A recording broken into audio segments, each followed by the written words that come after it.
Hello and welcome to the Huntsman World Senior Games Active Life. My name is Kyle Case and I'll be your host on this amazing journey as we attempt to help you get the most out of your life. Today's guest, South African native Dr. Sharon McDowell-Larsen, is an exercise physiologist, leadership expert, and elite endurance athlete who has spent more than 25 years at the Center for Creative Leadership, helping senior leaders improve performance, health, and cognitive function through lifestyle medicine. She earned her PhD from the University of Nebraska-Lincoln, worked with athletes in the U.S. Olympic Training Center, and has taught graduate exercise physiology courses at the University of Colorado. And if that wasn't enough, Sharon is also a decorated multi-sport endurance athlete, winning national championships in mountain biking, Nordic skiing, Xterra, and Ironman competitions, including a first-place finish for her age group at the Ironman World Championships in 2025. She recently co-authored Staying in the Game, an evidence-based guide to performance longevity, and Sharon now lives in Grand Junction, Colorado, with her husband Matthew and her cat Bailey. Sharon, welcome to the show. Thank you, Kyle. It's really a privilege and an honor to be here. I really appreciate it. Well, you have done so many things, and we're going to try to dig into as many as we can. I know we're not going to be able to even scratch the surface of all of your experience, but I want to start off right off the bat with the book. I love the title, and I also love the premise behind it. Tell us a little bit about what the book is about and why you decided to write it. Okay. Yeah, I'd love to. Uh, well, what I like to tell people is this is the book that I wish I had read when I was first starting out as a young athlete. I think I would have saved myself years of, subpar performance or frustration. But yeah, I mean, I've learned a lot in the 40 years since I've been competing. And so part of the motivation was to share some of that experience. And, but really, I think, you alluded to this, the overall theme of the book is about performance longevity. And you often hear this word of optimizing performance. And I think optimizing is a little bit nebulous. Like, how do you define it? How do you know when you've arrived and fully optimized it? But I think everyone can relate to this idea of just maintaining that ability to do what you love and be active and be fit and be healthy for as long as possible. And so that's really kind of the overarching theme of the book. And exploring, it took 7 years to write. It was very meticulously researched, but there's also narratives in there. There's a lot of research citations and things like that. So it was a lot of fun to write. And I think there's something in there for everybody. Let me just put it that way. Well, again, staying in the game it resonates so well with me, and I think with so many of our athletes, because that is what it's all about. We all want to continue, as you said, Sharon, we all want to continue to do the thing that we love to do. And if there's something that we can do that allows us to do that, I think we want to hear about it. How do we find the book? How's the best place to get our hands on it? Oh, thanks for asking. You can go to the website. It's called stayinginthegame.org. So the proceeds go to charity. This is something I wanted to give back to the world. And so it's stayinginthegame.org. And in there's links to the publisher. If you go directly through the publisher, you can get a 25% discount if you order the book. It's on Amazon as well. So you can order directly through Amazon as well. Yeah. So stayinginthegame.org. Check it out. I'm excited to read it myself. I haven't had a chance to yet, but it's a topic that I'm very interested in. So I look forward to digging into it. I want to shift gears a little bit and get into some of the athletic accomplishments and achievements that you've been able to do as you have yourself stayed in the game for a number of years. Let's start with triathlon and let's talk about Ironman specifically. Now, I am not a triathlete. I don't consider myself a triathlete, but I've done a very small handful of triathlons. And by a small handful, I can hold them all in this hand. I think I've done 4 of them. Okay. I've done 1 Olympic distance and then maybe 3 sprint distances. Right. But when you started triathlon, you decided, I'm just going to go all in and I'm going Ironman. Tell us about that decision. Yeah, so I was young and not as wise, perhaps, as I am today. I was this was in the early 1980s, and this was when, if you remember, if you're old enough to remember, this was when the running boom was starting to crest in the United States. And so everyone was getting into running marathons, and it was just exploding. And so I joined a running club in college and started running, and I really fell in love with it. And as part of that, I subscribed to Runner's World magazine.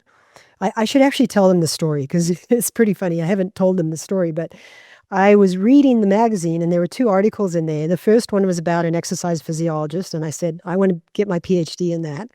And the second was about this really crazy race in Hawaii where they swam 2.4 miles and rode 112 and then ran a marathon.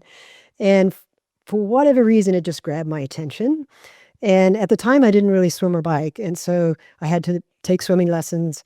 And yeah, I just made that commitment. And I was able to do Ironman Canada in 1987. And that's where I qualified. So even back then, you had to qualify. But there were like 3 Ironmans around the world that you could actually participate in. It's amazing how much the sport has grown. But then I was able to qualify and do Kona in 1988. Yeah. So So long time ago. you really were literally a pioneer in this sport in a lot of ways. The Ironman was very young. It was not nearly as well known as it is today. As you said, there were very few options available to you. Yeah. You were a woman in a male-dominated sport. Um, you mentioned that you didn't really cycle or swim. I think you might be selling that just a little bit short. Like you really didn't know how to swim when you decided to take this jump into Ironman triathlons, did you? Well, I could get in a pool and not drown, Okay. but I couldn't do freestyle. Like, I really wasn't familiar with the freestyle stroke and I mean, swimming, of course, is a very technique orientated sport. So, um, but, I think what was really helpful to me at the time was finding a community of people that were also into triathlon and joining the swim group and, having a swim coach. And, yeah, that really, I think, made all the difference in the world. So I think that's an important component of high performance, actually, is finding a community of like-minded people. Yeah. And we could not agree with you more. That is one of the things Yeah. that we hear over and over at our event, whether it's triathlon, pickleball, tennis, table tennis, softball, basketball, volleyball, it doesn't matter. People, of course, and I say this all the time, but the competition element is important. It's not that people discount that. They want to come, they want to be successful, they want to win games, matches, races. They wanna do their best, they wanna perform their best, but ultimately, the most important thing isn't necessarily that personal best or the gold medal or the blue ribbon or whatever it is. The most important thing that we hear so much about is that community Right. aspect, and whether that's your own softball team or it's the people that you compete against, in the swimming pool, it doesn't matter. That community aspect carries so much weight, and we know through research provides so many health benefits Mhm. as well. And so Yes. I'm glad that you recognize that and kind of found your tribe early on. Yeah. Um, you said that you qualified for Kona in 1988. Again, that's a very early on in the Ironman world, but you didn't just stop there. You've continued to do a lot of different things. Before we leave Ironman, I want you to tell us a little bit about winning your age group in 2025, just last Yeah. year. That's an Yeah. amazing accomplishment. What does that feel like to cross that finish line first? I still have to pinch myself, to be honest.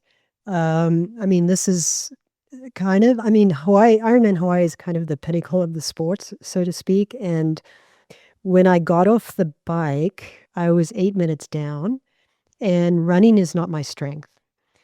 And so my goal going into the race, quite honestly, was not to get I mean, I thought, well, it'd be nice to get a podium. Do I have a chance to win? Well, of course.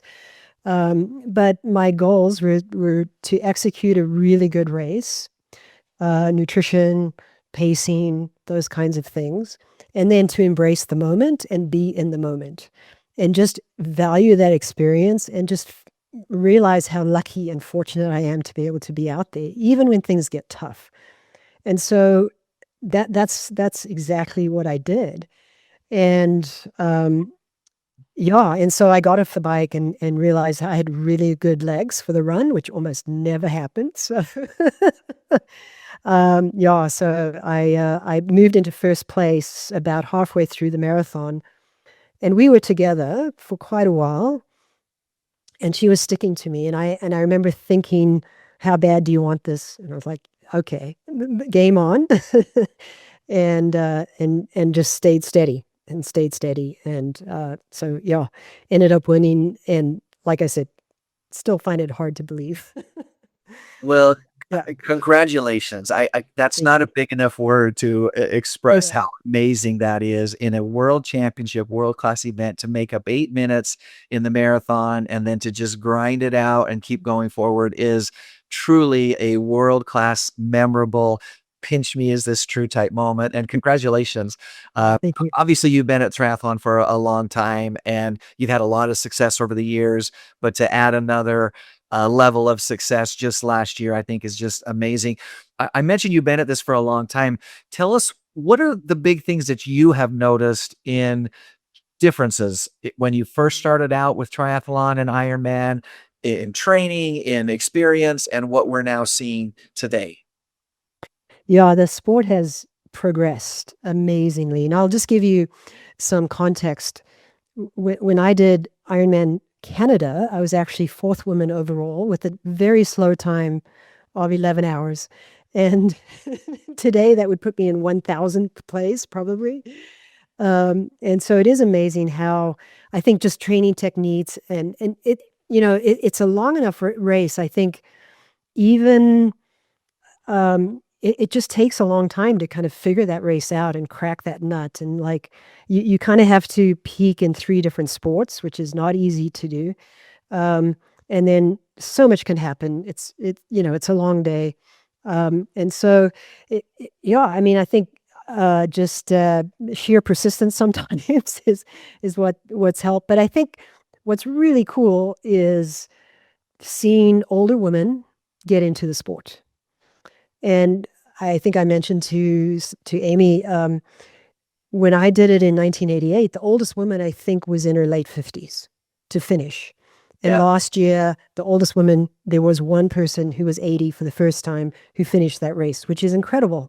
And, now I have, 100 people in my age group. And so I think that's been one of the coolest things to see. And just, yeah, the advances that have been made, and I think that doesn't happen by accident. That happens because they are trailblazers and people that are willing to go out there and prove the status quo wrong and say, you know what, I'm in my 60s. I can do this, and I can train for this, and I can, yeah, meet the challenge. So, I think, yeah. So a lot of great gratitude to those trailblazers who kind of inspired people in advanced years. Yeah. The trailblazers are crucial. They're so very important. We've got to have pioneers. But Sharon, thank you for your trailblazing. You really have been one of the trailblazers, not only in sports, but for women's sports and certainly in endurance sports as a whole. Speaking of which, we're going to transition away from Ironman, which I think most people are familiar, at least that it's a big race and that it's very hard to do, even if you're not, in the community and have dialed in how to train for one. Most of us know what an Ironman is. I think fewer of us know what Xterra is. Tell us what that is, and then why you actually prefer that over the Ironman. Oh, yeah. So Xterra is off-road triathlon. It's not the same distance. It's usually about a 3 to 4 hour race, maybe 4.5 hours, depending on how much climbing. But so it involves a swim, about a mile swim, and then mountain biking on trails, and then running on trails. And I love Ironman for different reasons. But I love Xterra because I think for me, being on a mountain bike is just more fun. It's more playful. It's more interesting, and it gets me into nature, which I love. There's some beautiful, anytime you're on trails, it's bound to be beautiful, and it's also a much smaller community. And so Ironman, I mean, nothing against Ironman, they do a great job for the athletes, but Xterra is really more like a family, and it's a lot smaller community. And so you go to the races and you meet the same people, and so I like that aspect of Xterra. Yeah. Are there a lot of women in your age group in Xterra, or are you still kind of one of those pioneers out there in the front? Yeah, it's really small. Yeah. I think, yeah, the older age groups, I assume, I can only assume, yeah, mountain biking just technically is, I think it's a tougher sport to take up when you're older and a little more scary. So I can understand that. Yep. Yeah. But again, we've got to have trailblazers, and you're Yeah. definitely out there leading the way. What now? I don't know a lot about Xterra. I'm familiar with it in concept. When I envision Xterra, though, and maybe this is because of their marketing efforts, I usually think of jungles, like Oh, the Brazilian rainforest or Panama. Um, but set me straight. Are all the races in jungles, or are there lots of different landscape opportunities?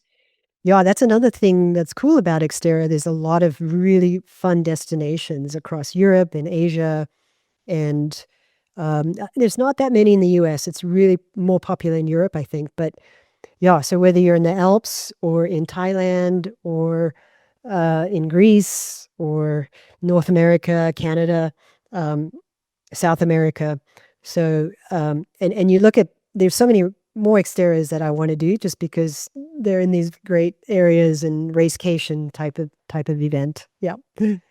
So now you've been doing this for a while, again, multiple years. Share maybe a memory from one of your either favorite or most difficult or most memorable Xterra races. So for many years, they had the World Championships in Maui. And so I was fortunate enough to be able to participate in a number of World Championships. And there was one year where it had it just dumped down rain for before the race, and the mountain bike was just a slog through ankle deep mud. And I swear I probably pushed my bike half of the distance for the bike. And it was, you're on narrow trails through trees and it's very slippery. And I remember athletes in front of me just like sliding off into the bushes. And there was this one Italian guy, and he did this a couple times, and he was just swearing up a storm in Italian. I'm pretty sure it was swearing.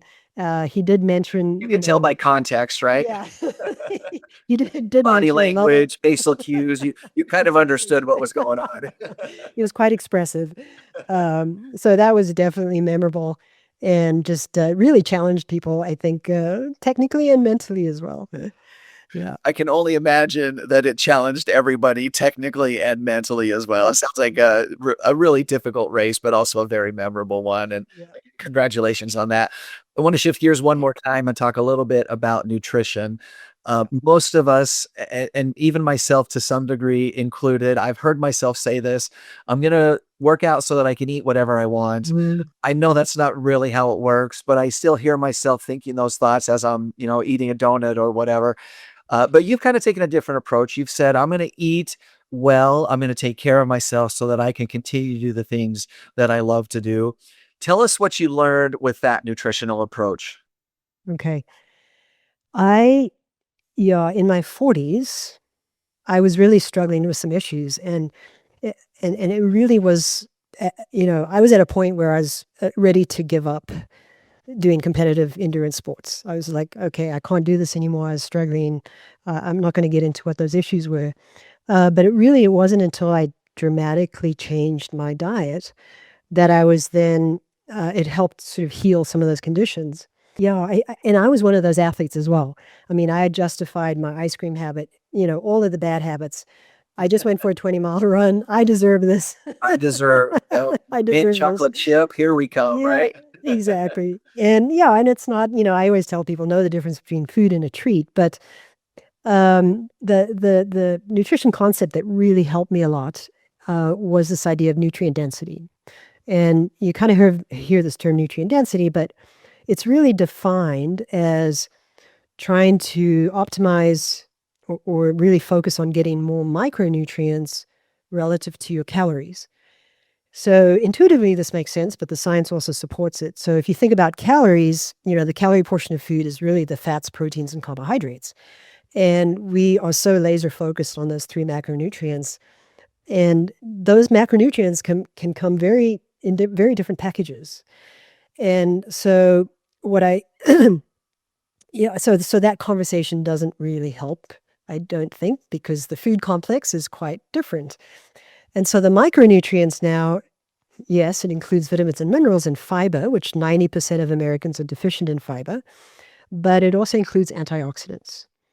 And it turns out that when we exercise as much as I do, or triathletes, or people that are highly active, because we're burning through a lot of oxygen, we create something called oxidative stress.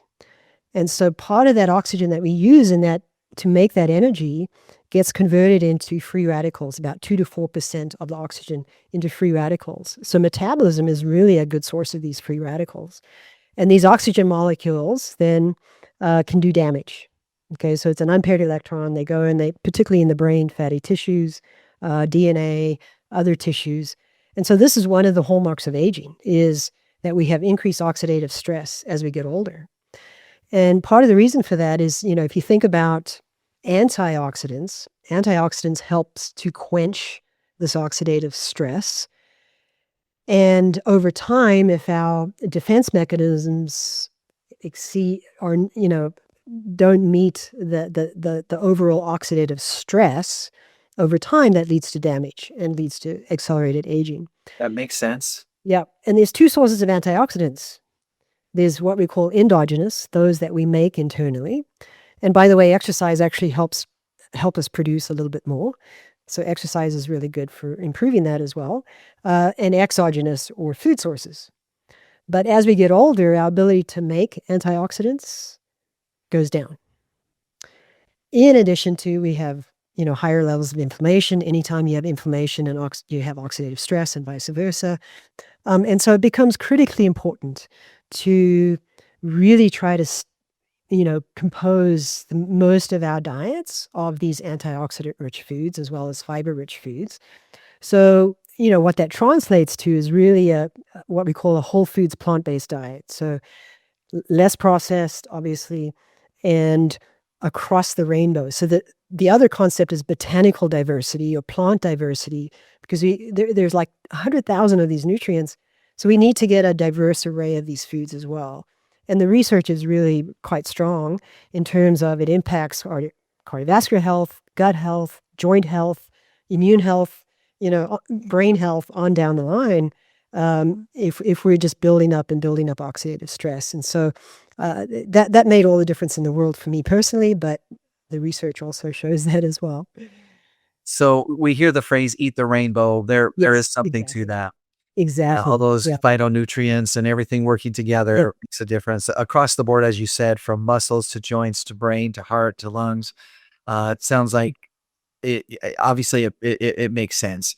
Yeah. Easy to understand, sometimes hard to implement when there's, a pink box store down the road offering a delicious alternative. But I love that you've been through this journey yourself and Yeah. been able to have some great success.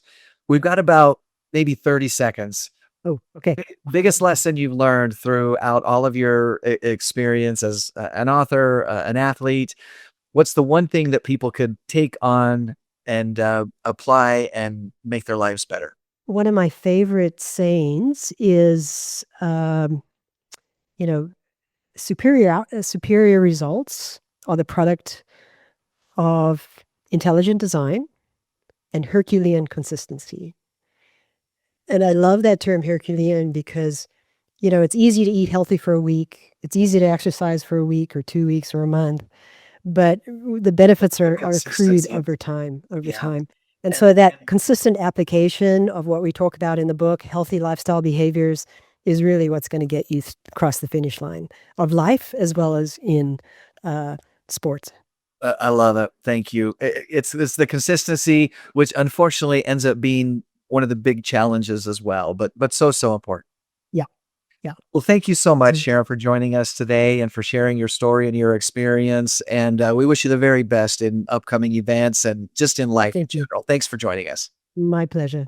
Absolute pleasure. Just a couple of quick things that will wrap us up here. I want to remind everybody to go ahead and get their spots secured at the Huntsman World Senior Games. You can do that and find everything you need to know about the event, dates, rules, venues. It's all at seniorgames.net. The games this year will run from October 5th through the 17th. So put that on your calendar and then plan to be a part of the Huntsman World Senior Games. Next week, we're excited to talk with Jeff Asay, talking about being a part of the games. He has spent the past 14 years competing in multiple sports at the Huntsman World Senior Games, including softball, basketball, volleyball, tennis, pickleball, and 1 year even competing in all of them at the same year. You don't want to miss that show. Remember to tune in live next and every Thursday at 5:30 p.m. Mountain Time on AM 1450 or FM 93.1 for the Huntsman World Senior Games Active Life. We take this live show and turn it into a podcast, and you can find it anywhere that you find your favorite podcast. If you're listening or watching the podcast, take a moment to give us a rating or write a review. That can really help us spread the word. You can also find this and previous shows once again on our website, which is seniorgames.net. So check that out as well.